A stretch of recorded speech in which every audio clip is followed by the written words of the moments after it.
আর 7ই জানুয়ারি 24 সন আমি আর দাবির ভোট করছে। নৌকা ট্রাক কোন মার্কা না, সব মার্কা ছিল হাসিনা মার্কা। সেই 24 সনের ইলেকশন, 3টে ইলেকশন, আজকে যে যুবকের বয়স 36 বছর, এখন পর্যন্ত সে একটা ভোটও দিতে পারে নাই বাংলাদেশ। সেই ভোটটা আমরা দিতে চাই। আমরা যে স্লোগান দিছি 3 তারিখে আগস্টের, কি স্লোগান? এক দফা। বলেন তো স্লোগানটা কি? এক দফা এক দাবি। হাসিনা তুই কবে যাবি?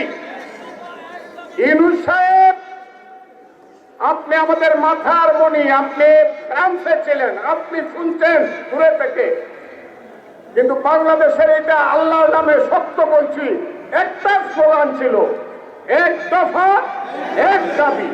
হাসিনা তুই কবে যাবি? কথাটা ঠিক না বেকি? হাসিনা কি স্থানীয় সরকারের উপজেলা চেয়ারম্যান ছিল? সে তো কেন্দ্রীয় সরকারের প্রধানমন্ত্রী ছিল। আমরা তো কেন্দ্রীয় সরকার, পার্লামেন্টের সরকারের পতন চাইছিলাম। কথা ঠিক না বেঠিক? বলে পার্লামেন্ট সরকারের পতন চেয়েছিলাম বলেই তো, কেন্দ্রীয় সরকারের পতন চেয়েছিলাম বলেই তো এখন কেন্দ্রীয় সরকারের ইলেকশন হবে। এটা যুক্তি না কুযুক্তি? এইটা যুক্তি। হাসিনা গেছে, প্রধানমন্ত্রী নাই, সরকার নাই, কাজে আমরা হাসিনাকে তাড়াইছি।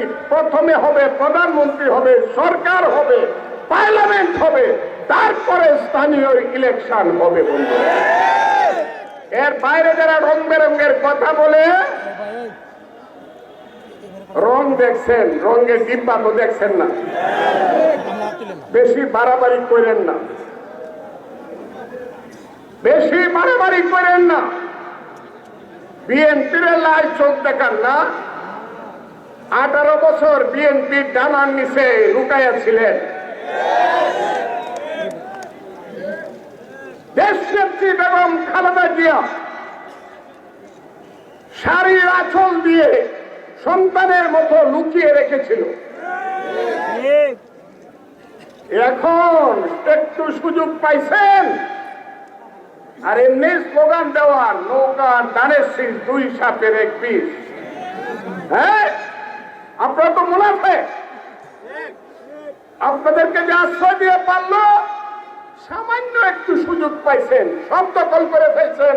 এখন বলতেছেন সব ক্ষমতা আমরা নিব, বিএনপি আর আসতে পারবে না। ঠিক না কথাটা? এই চক্রান্ত আপনারা মানবেন? এই চক্রান্ত আপনারা মানবেন? ইলেকশন হবে দেশে, পার্লামেন্ট ইলেকশন। 18 কোটি মানুষের দেশ, তারা হলো দেশের মালিক। তারা সিদ্ধান্ত নেবে তার বাড়ির পাহারাদার কে হবে। চক্রান্ত করেন না, চক্রান্ত করা ভালো না।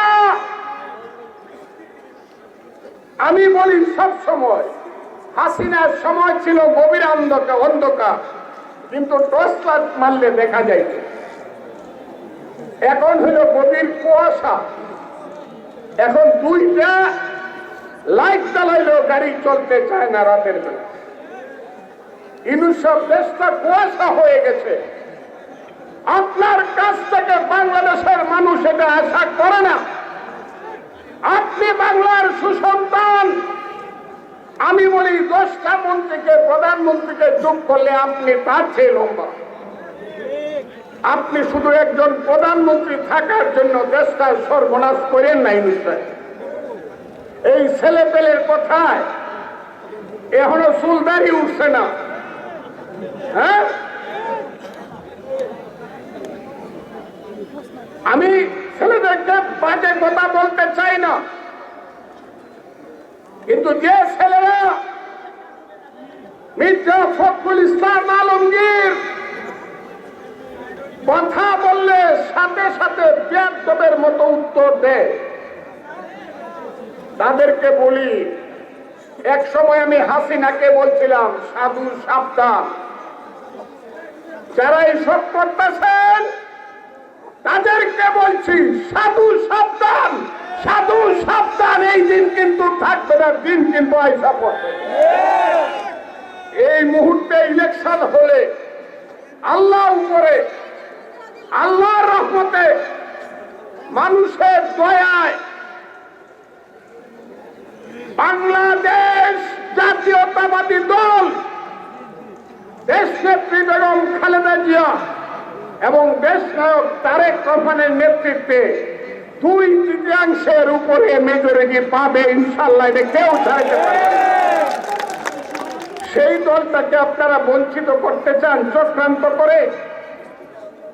এই চক্রান্ত হতে দেওয়া যাবে না বন্ধুরা।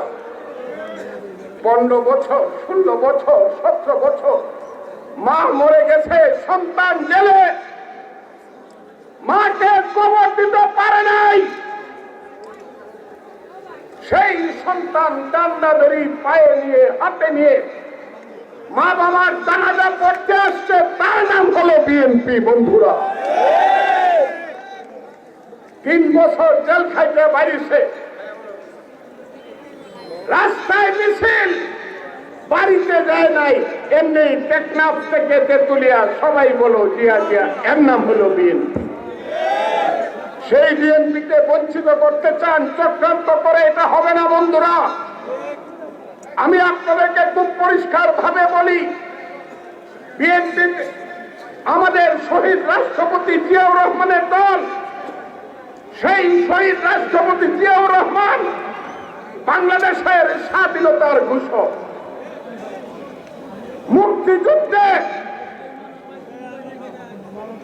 শহীদ রাষ্ট্রপতি জিয়াউর রহমান যুদ্ধ করেছেন অস্ত্র হাতে, সেক্টর কমান্ডার, ব্রিগেড কমান্ডার। সেই মুক্তিযুদ্ধের জিয়াউর রহমানের দল আজকে যারা এই দেশকে আবার নতুন করে পাকিস্তানের পথে নিয়ে যেতে চায়, তাদেরকে আপনারা চিনেন না? চিনতে পারছেন আপনারা? তাদের চরিত্রের কোনো পরিবর্তন হয় নাই। আমরা মুক্তিযুদ্ধের বাংলাদেশ চাই, আমরা জিয়াউর রহমানের বাংলাদেশ চাই, আমরা বহুদলীয় গণতন্ত্রের বাংলাদেশ চাই। আমরা আগামী দিনে বাংলাদেশের কৃষকের, শ্রমিকের, মেহনতি মানুষের বাংলাদেশ চাই। সেই বাংলাদেশ চাই বলেই আমরা আগামী দিনে নির্বাচনের মধ্য দিয়ে মানুষের দরজার দ্বার গণতন্ত্রের মাধ্যমে খুলতে চাই। সেই গণতন্ত্র বাংলাদেশে অবশ্যই আমরা কায়েম করব। আপনারা হুঁশিয়ার থাকেন। বাংলাদেশে আওয়ামী লীগ পালাইছে, আমাদের প্রতিদ্বন্দ্বী কেউ নাই। জনতার কনটেক্সটে বাংলাদেশের এই ফিল্ডে বিএনপির প্রতিদ্বন্দ্বী কেউ নাই।